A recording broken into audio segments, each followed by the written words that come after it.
Okay, more footnotes on the previous 7 videos on wisdom and health. These are things that when I loaded stuff up I realized that I had not said things that I actually wanted to say. Let's go to the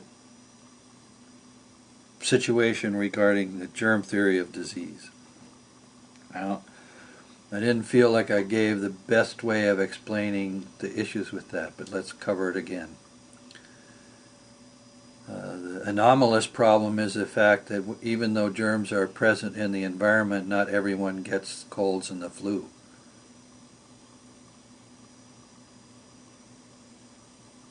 Now there are certain kinds of diseases, such as smallpox and stuff like that, for which we have vaccinations, which get out of control and do get to a lot of people. And the plague and so forth. You know, we have distinctions we make between different kinds of things, bacteria and viruses, for example. And if it's a virus, it's a different thing from a bacteria. With the germ theory of disease, we're mostly talking at this point about bacteria. Okay?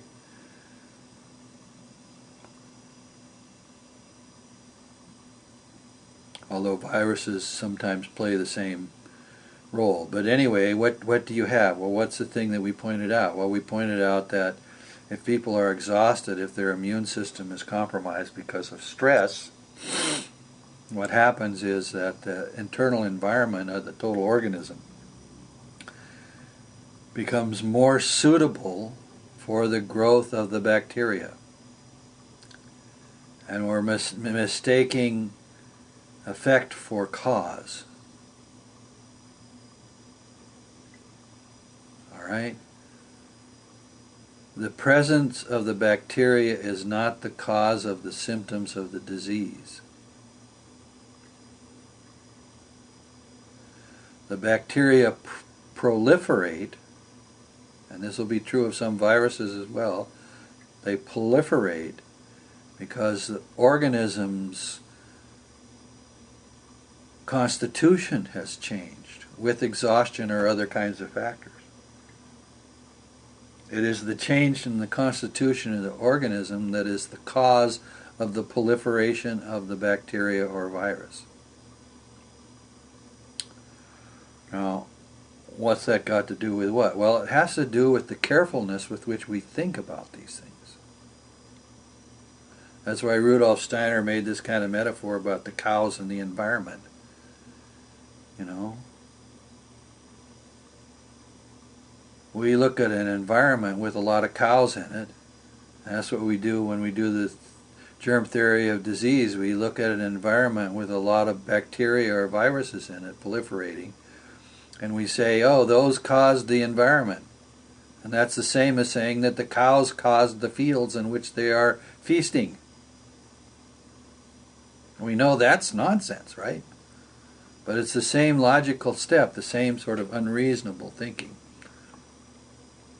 Okay, so that's what I wanted to say about the problem of the proliferation of germs, etc., in the environment.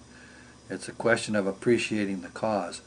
The cause of the proliferation is the changes in the environment, and the symptoms are indications of the changes in the environment. We don't want to suppress the symptoms.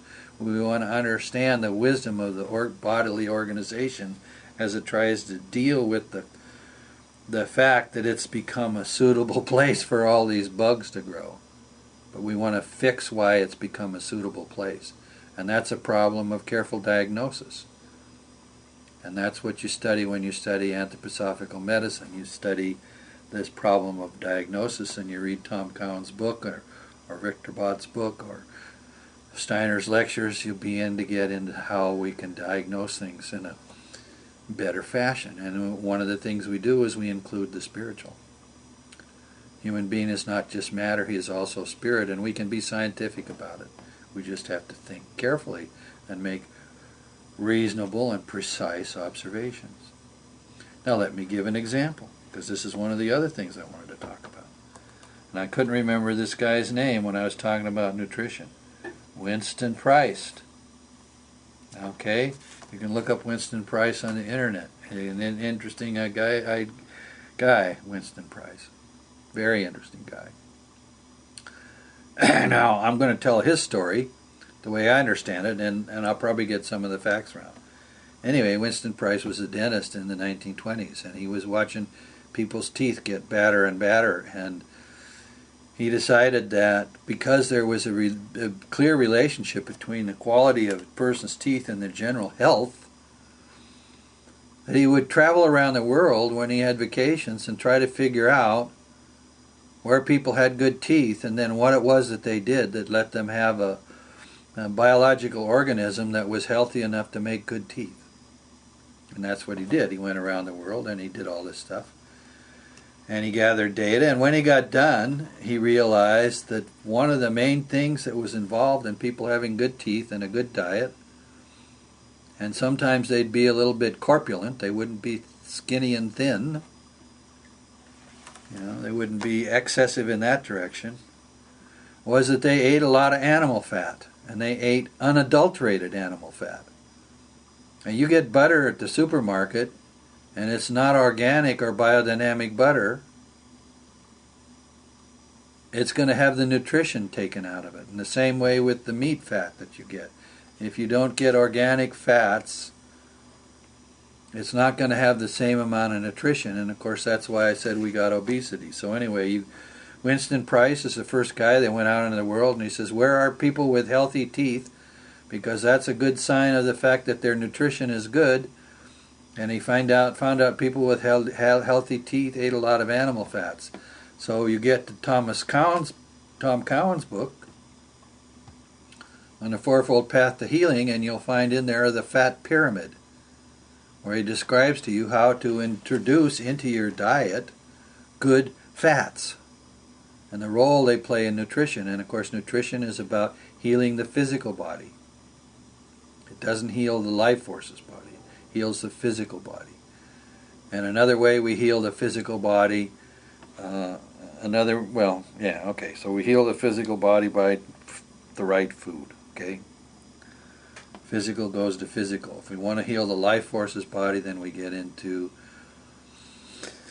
therapeutics, and I'm going to talk in the next video about the therapeutics connected to homeopathy, because that's a question in some people's minds, and anthroposophical doctors do use a lot of homeopathy. That's not the only thing that they use. By the way, they use a lot of supplements. And the general field in medicine wants to say, well, supplements, there's no proof supplements work, and there's no proof that homeopathy works. And these are good questions, because but the fundamental question is, how do you actually prove something? Okay? And I guess I'll stop now because that's a big subject, and then I'll come back to it here in a little bit.